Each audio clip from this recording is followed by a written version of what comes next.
Good Saturday morning of December 30th. It's the sixth day in the octave of Christmas.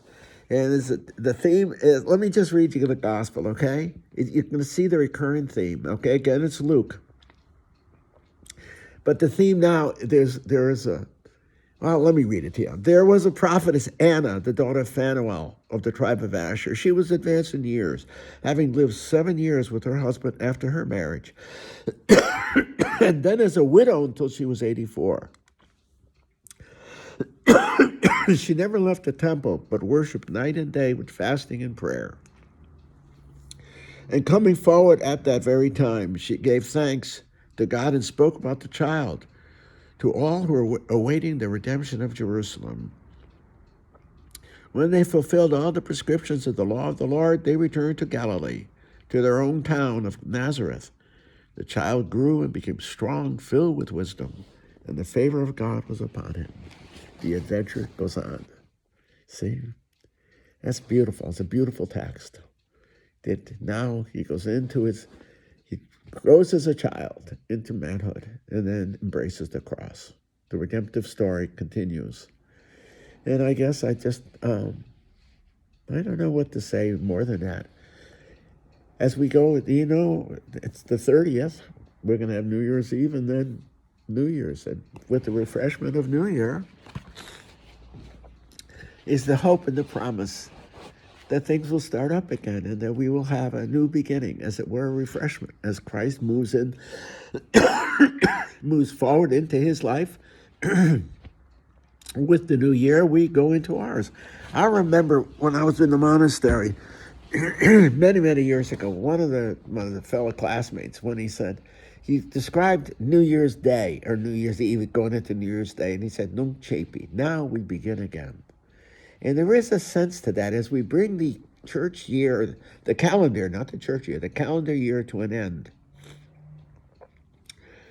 We anticipate New Year's Eve and New Year's Day, which is the beginning anew. That's why very often we make resolutions, because we want to start afresh, and usually in a manner that is conducive for us moving forward in life, in an enriching way in life, and abandoning the bad habits of our past. Well, often we don't get very far with our resolutions, but there is the hope that we will, or that we might. Nunc Cepi, now we begin again. Now we begin again. And there's something really important about that, because in the very heart and soul of Christianity, and the redemptive love of Christ for us, his forgiving redemptive love for us, we can begin again. We are not condemned by our past. That yesterday doesn't determine tomorrow. We choose tomorrow in Christ and with Christ. That's a really important truth. And one of the things that life has taught me over the years, and that is the refreshment of life. I think pastorally I saw it in so many instances where people who had floundered in their lives recovered their lives and moved forward. Yeah, they moved forward. And were they unscarred? No, they were scarred. You can't undo your past, but you can transform it. And you can make it the energy of tomorrow, even if it's by way of seeking forgiveness. I think the worst thing in life is to fail to recognize the two things. One, that we are in need of forgiveness, or B, not even seek it. We have to seek forgiveness, both from God and from life and from the people in our lives, but to do so with confidence and to move forward in life. And that's what the end of the church year, the calendar year gives us.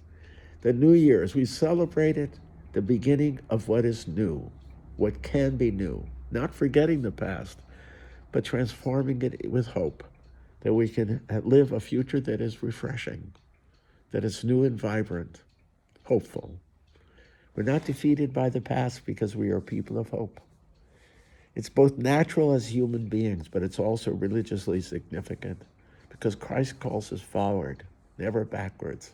He goes forward, and he calls us forward in hope and trust and faith to the promise of tomorrow, the refreshment of tomorrow, not the condemnation of yesterday.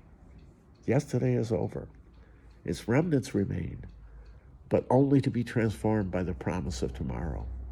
We are not defeated by the past.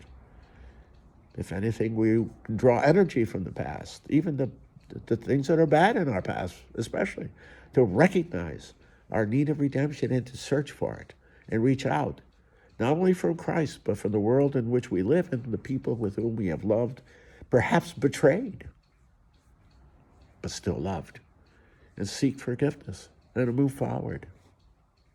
See? That's the neat part of it all. I can still hear that guy in the monastery saying, Nunc Chapi, now we begin again. And I think of that every New Year's. Nunc Chapi, now we begin again. Now we begin again. And as a culture, we celebrate Nunc Chapi. We celebrate that. That's why we have all these, New Year's resolutions and all the rest. They may be comical in some ways, but not really. There's a hope that we can make a better life tomorrow than we had before, both through energy and hope, but also a willingness to forgive and be forgiven, a willingness to forgive, but also to be forgiven, and then to journey forward confidently, trustfully, trusting in the richness and the refreshment of life itself in Christ. See, I mean that. It's a good time of year. Christmas is a great time of year.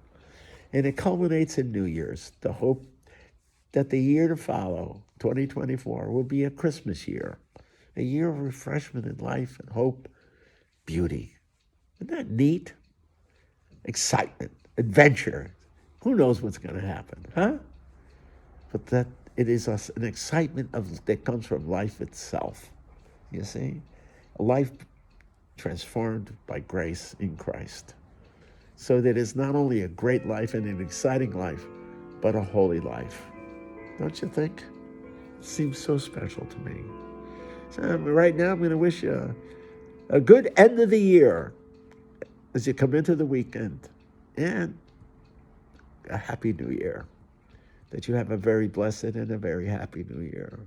A time of total refreshment and renewal. Let's hope together.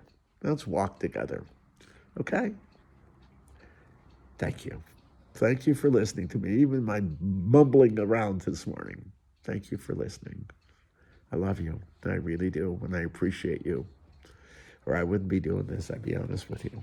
All my friends who are listening, from Alaska to New Haven, wherever, here in St. Louis, friends together, we walk together.